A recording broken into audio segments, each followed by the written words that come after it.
1h25. Boa tarde a você que está acompanhando a programação da TV Gazeta, estava assistindo ao Gazeta Alerta e agora conosco aqui no Gazeta Entrevista. É um prazer tê-lo conosco, Eu quero pedir você participe da nossa edição de hoje, essa edição do dia 13 de junho de 2022, essa segunda-feira friorenta por aqui, né? Muito obrigado, viu? Muito obrigado pela sua atenção, pela sua audiência, e eu espero que você participe. Se você puder ligar, ligue, participe por uma das nossas redes sociais. Tem aí o telefone, 99989-1042, as redes sociais à sua disposição. Fale, explique. Explique o que você pensa a respeito dos problemas. Eu quero informar o telespectador que o contato com a assessoria do governo para que estivesse aqui algum representante do governo explicando os problemas relacionados a essa situação da pediatria no Acre, esse aumento vertiginoso de casos de síndrome respiratória aguda grave. O convite foi feito e o convite é mantido, não é? Mas, infelizmente, pelo menos no momento, não vai ser possível ter um representante daqui para explicar as ações de governo, né? Então, eu só estou tornando pública essa nossa conduta de ir buscar. O governo não fala porque não quer. Agora eu faço um alerta aqui. Para você, governo, se você não fala, fique tranquilo. Alguém fala no seu lugar. E hoje, quem vai falar conosco aqui é o secretário-geral do Sindicato dos Médicos do Acre, o Gilson Lima. Gilson, quero te desejar uma boa tarde, agradecer a tua participação aqui, a tua vinda ao Gazeta Entrevista. E é muito importante essa tua vinda, porque você é secretário-geral do Sindicato dos Médicos. O Sindicato dos Médicos, a categoria, decidiu, como já foi informado em vários lugares, decidiu pelo retorno à greve. A comunidade acha estranho e olha com antipatia essa decisão. Queria que você explicasse como é que essa greve vem, como é que vai ser o formato dela, e queria que você justificasse o porquê desse movimento grevista. Sim, certamente, Taan, telespectadores, é importante que a gente já se posicione desde o início de que a finalidade do movimento paredista, que essa greve que não foi deflagrada agora, era um movimento de reivindicações que já vinham ocorrendo desde o ano passado, com várias reuniões, tratativas junto com a gestão do governo, e infelizmente essas tratativas que deveriam ter sido, que foram celebradas como um acordo, infelizmente, na hora de se cumprir, não ocorreu como deveria ter ocorrido. O governo não cumpriu com o não combinado. Cumpriu com o combinado, resumindo a história é essa. E fez com que a gente, há um mês, retomando essas tratativas, a gente suspendesse o movimento paredista, ou seja, não haveria greve, condicionado a um prazo que foi dado para que o que foi acordado junto com a gestão do governo e que seria concretizado nesse período. E são alguns pontos que são cruciais para que haja uma melhor assistência da própria gestão do Estado para com a sociedade, porque existe uma carência enorme na questão estrutural dos serviços de assistência à saúde do Estado, que envolve a questão de profissionais que deveriam ser contratados para ampliar o quadro e não ocorre, questão de organização, de fluxo de atendimento de pacientes. Isso tudo fez com que culminasse, infelizmente, chegar num estado que se encontra hoje, estado... Mas, Gilson, me perdoe. Eu preciso intervir para que a comunidade tenha respondido a seguinte situação. Uhum. Nós estamos vivendo esse aumento do número de casos de síndrome respiratória aguda grave. Quem lida com a gestão, sobretudo nessa questão da pandemia, já está adiantando aí a possibilidade de nós termos uma terceira onda em 2, 3 semanas. Então, o cidadão fica observando, o movimento é o seguinte: temos um aumento, no número de casos dessa síndrome respiratória, um caos na saúde pública, possibilidade de uma nova onda de Covid e os médicos anunciam greve. Então, eu queria saber de você, especificamente, em se tratando da questão da pediatria, o sindicato tem um comportamento diferenciado? Sim, certamente. Era essa a conclusão que eu ia fazer na minha fala, que mediante essa situação, o que ocorre hoje na pediatria era algo que já era um prenúncio. Porque mediante essas fiscalizações que a gente faz enquanto sindicato, para observar em loco as condições de trabalho do profissional médico, não foi diferente as visitas que a gente fez no UERB na parte da pediatria. Há 2 meses, nós já evidenciamos essa condição inadequada de assistência voltada para as crianças naquele hospital. Há 2 meses? Há 2 meses. Em visita e seguidamente a gente encaminhou documentos para a CESACRE, bem como para o Ministério Público, mostrando a realidade da situação que era inadequada naquela assistência, e isso fez com que a gente sentasse junto com a secretária adjunta, mostrasse a necessidade de se organizar aquele atendimento que estava caótico, e a nossa preocupação maior era justamente com a vinda, com a retomada das aulas. E nesse movimento paredista, a parte da pediatria especificamente, com relação à assistência médica, vai ser mantida, ou seja, os médicos não vão paralisar a pediatria, pelo contrário, a gente vai incrementar, dar um plus nessa assistência, que os médicos que tiverem, os associados que estiverem nesse movimento paredista, que vai ser deflagrado, que foi deflagrado e vai se iniciar a partir do dia 30, a gente vai disponibilizar os profissionais para a assistência da rede municipal de saúde, para que haja atendimento, para que aumente o atendimento na parte pediátrica na assistência básica de saúde do município. Agora, de que forma isso vai ser feito? O que você está adiantando para a gente aqui? Por exemplo, eu sou um clínico geral, vamos supor. Certo. Eu sou um clínico geral e atendo no município, também atendo no estado. Perfeito. Mas eu não tenho especialidade na pediatria. Exato. O que você está dizendo é que, diante de alguma orientação que o sindicato vai fazer, eu vou poder atuar na pediatria? É isso que vai acontecer? Bom, enquanto profissional médico, o médico em si ele tem uma formação e uma capacitação para atuar em todas as áreas. É óbvio que ao longo do tempo, por vezes o profissional se especializa em uma área e deixa de atuar em um campo específico da medicina.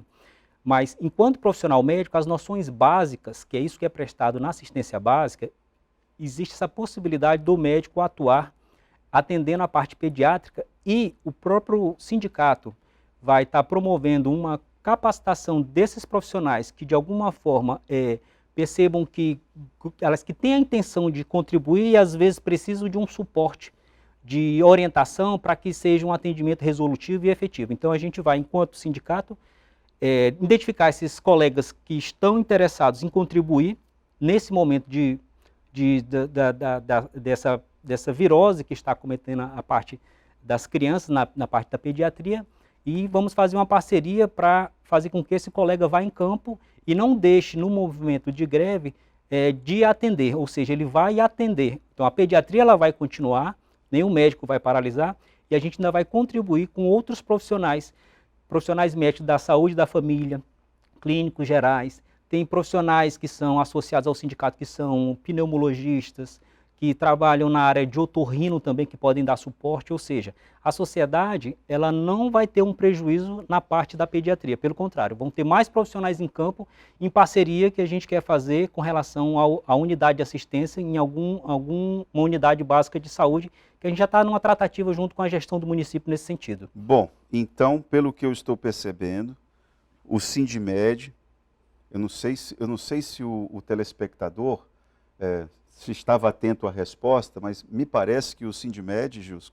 desta forma, ele dá um exemplo de maturidade. Vocês vão fazer esse movimento grevista, mas estão garantindo que os pediatras não vão parar os atendimentos. Correto. E, ao contrário, os médicos que se interessarem, o Sindimed vai fazer uma parceria para que possam ser, digamos assim, orientados naquilo que esse atendimento em relação a essa síndrome exige, para que eles possam até auxiliar no trabalho dos dos colegas pediatras, é isso? Isso, correto. Então vai ter até um incremento. Vai ter um incremento. Na base, que é o mais importante. Na base, no atendimento na prefeitura. Na prefeitura, porque muitos dos problemas que infelizmente chegam na emergência pediátrica do UERB são problemas que poderiam ter sido sanados lá na assistência básica. E o telespectador e até mesmo o Itaã certamente tem conhecimento de que na prefeitura hoje, infelizmente, 25 profissionais deixaram de atuar por conta do tal do programa dos Mais Médicos. Então, a rede básica está sobrecarregada. Pela falta de profissionais atuando nas unidades básicas, tem 25 médicos a menos atuando. Isso faz com que, de certa forma, acaba gerando um fluxo, uma migração daqueles atendimentos que, em tese, deveria ser prestado naquela unidade básica de saúde, que um pai, uma mãe que tem seu filho, sua criança doente com a síndrome gripal, vai buscar a unidade básica e a unidade, por vezes, está fechada naquele horário. Uma situação desesperadora é óbvio, vai buscar o quê? A emergência. Só que a emergência está lá para atuar o que é urgência e emergência, mas um pai e uma mãe não vai esperar. Então, essa problemática existe, então o sindicato vai dar esse suporte, levando um número de profissionais qualificados, porque são médicos, capacitados, e vai prestar esse atendimento para evitar que sobrecarregue um pouco aquela demanda que está ocorrendo na urgência, na emergência pediátrica do UERB. Bom, isso deveria ser observado pela gestão do Estado como algo a ser valorizado, né? Porque é uma categoria em greve e que toma uma medida como essa, que vai incrementar um determinado segmento que está precisando nesse momento desse aperreio aí. Me diga uma coisa, você disse que há 2 meses o sindicato fez esse alerta. O Sindimed fez esse alerta diretamente para a secretária de Estado, Paula Mariano? Ela foi alertada a respeito dessa situação? Quais providências ela disse que tomaria? Sim, houve, nessas várias visitas que a gente faz em loco, a grande maioria dessas visitas são mediante queixas dos próprios colegas médicos que estão atuando naquela unidade especificamente. E lá no UERB não é diferente. Infelizmente, há vários meses, houve uma inauguração de uma ala no predial da estrutura do UERB, e nessa inauguração foi feita uma obra inadequada para absorver um serviço específico, no caso o serviço de pediatria.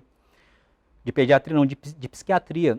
E por haver uma estrutura inadequada para absorver, e tinha um espaço que eram atendidos as crianças da pediatria, que eram 19 leitos nesse espaço, foi ocupado pelos pacientes da psiquiatria. E o que aconteceu com esses 19 leitos da pediatria? Isso há 2 meses nossa visita, só que já era um problema que já vinha se arrastando desde o ano passado. As crianças, infelizmente, foram, desculpa o termo, mas confinadas num espaço inadequado. 19 leitos passaram a ser 8 leitos, aglomeradas, o médico sem ter uma estrutura para atender, fazendo um exame prévio daquelas pacientes para observar se interno ou não interno, ele atende num corredor, sem uma estrutura mínima razoável. O pediatra atende no corredor. No corredor. E ali vai definir se interno ou não. E o pior é que ele não deveria estar fazendo uma triagem ali, ele já deveria chegar no especialista enquanto pediatra, uma criança que já estava definida com uma situação de urgência e emergência para se internar ou não, se for o caso.